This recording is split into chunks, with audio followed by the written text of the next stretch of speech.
Good evening everyone. आप लोग कैसे हैं? उम्मीद कर रहे हैं कि आप लोग अच्छे होंगे।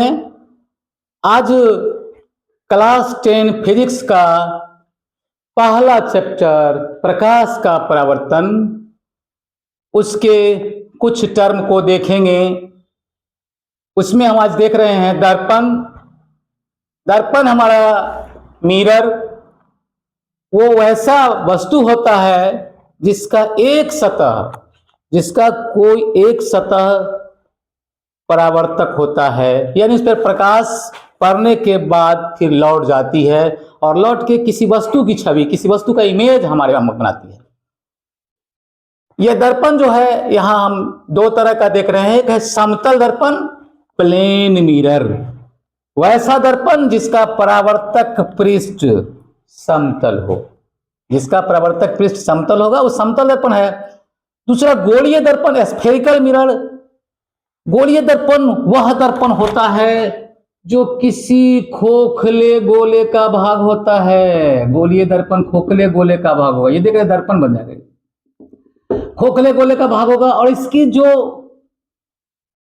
केंद्र होगा वो वक्रता केंद्र कहलाएगा। फिर ये वक्रता की ये जो या इसका ध्रुव होगा, पी ध्रुव दर्पण का मध्य बिंदु जो होगा दर्पण का ध्रुव हो जाएगा। और इसको ध्रुव और केंद्र के बीच की दूरी जो होगी उसे आर से कैपिटल आर से डिनोट करते हैं, ये इसका वक्रता त्रिज्या कहलाएगा। ये इस दर्पण का वक्रता त्रिज्या होगा।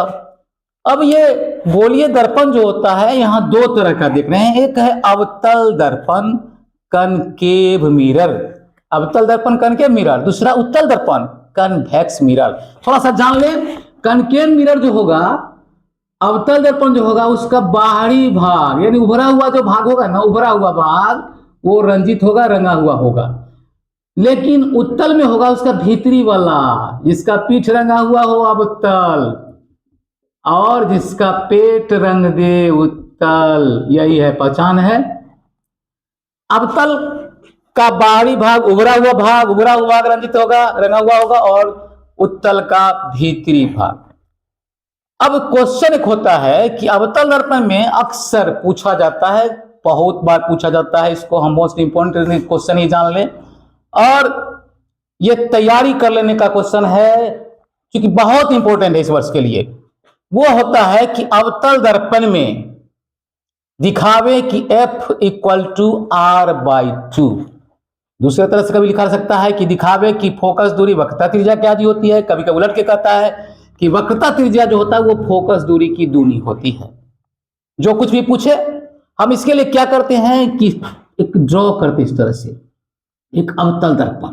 यहां देख रहे हैं ये हमारा जो है ये B और B डैश एक अवतल दर्पण है। B डैश, ये B और B डैश एक अवतल दर्पण है। B और B डैश एक अवतल दर्पण है।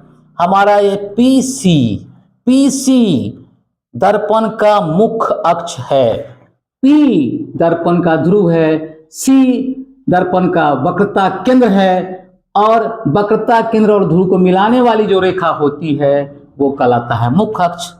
यहां AB एक आपतित किरण है, AB एक आपतित किरण जो दर्पण से कहां टकरा रही है? बिंदु B पे AB आपतित किरण दर्पण से बिंदु B पे टकराती है और उसके बाद जो लौटती है वह PC यानी मुख्य अक्ष को, प्रधान अक्ष को बिंदु F पर काटती है।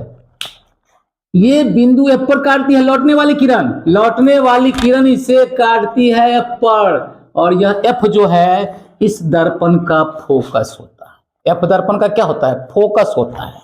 यहां हम BC से बिंदु B पे जो लंब डाले हैं ये हमारा अभिलंब है।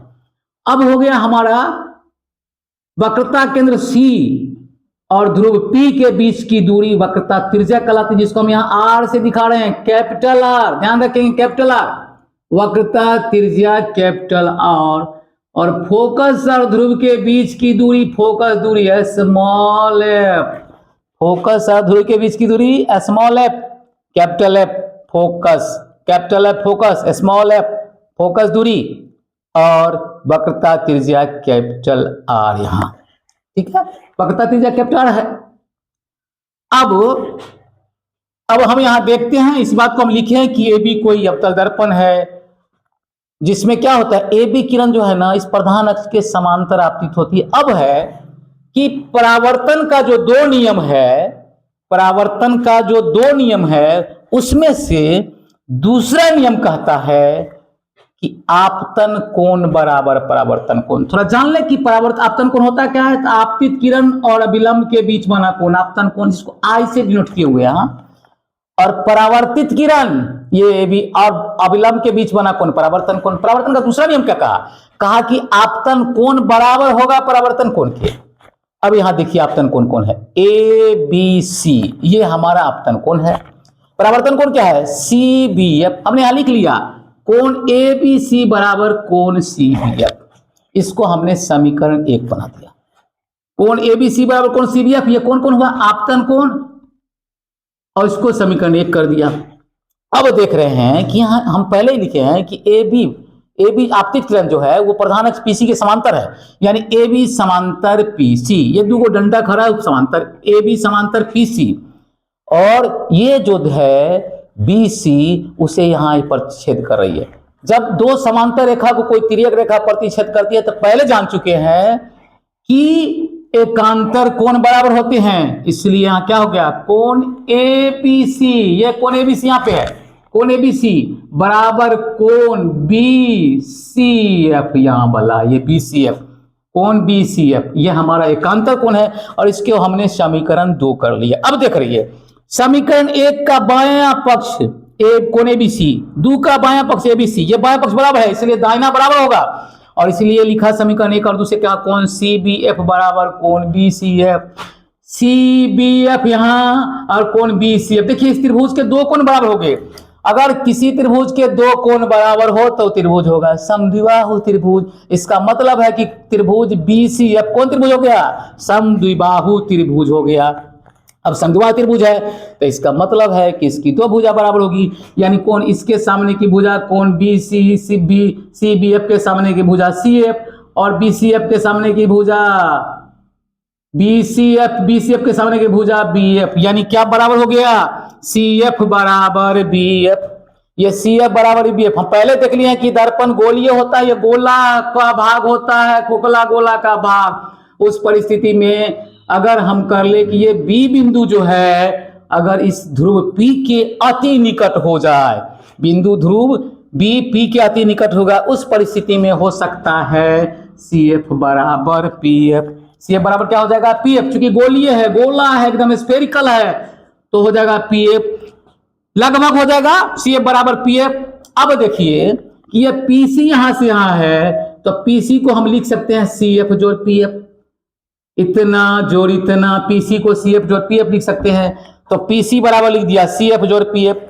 अब चूंकि हमारा यहाँ आ गया कि सी एफ बराबर पी एफ, यहाँ सी एफ बराबर पी एफ, माने सी एफ उतना ही है जितना पी एफ, तो क्या कर दिए कि सी एफ के बदला में पी एफ लिख दिया, दोनों बराबर है इसलिए पी एफ और यहाँ पी एफ है, यानी पी एफ जोड़ पी एफ ये हो गया।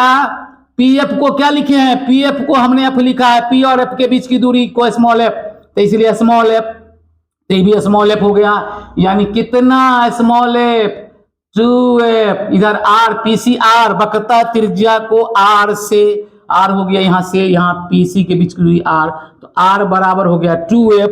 अगर हम एफ लेते हैं तो आर के बट्टा में 2 सट्टा जाएगा बट्टा में, यानी आर बट्टे 2। यहाँ हमको यही दिखाना भी था कि F equal to R by 2।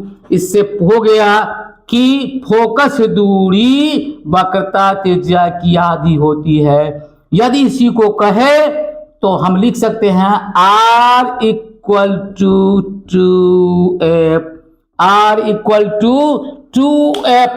तो इस तरह से हमने देखा कि अवतल दर्पण में f जो होता है, फोकस दूरी जो होता है, वक्रता त्रिज्या की आधी होती है, या उलट के बात कर ले तो वक्रता त्रिज्या फोकस दूरी की दूनी होती है।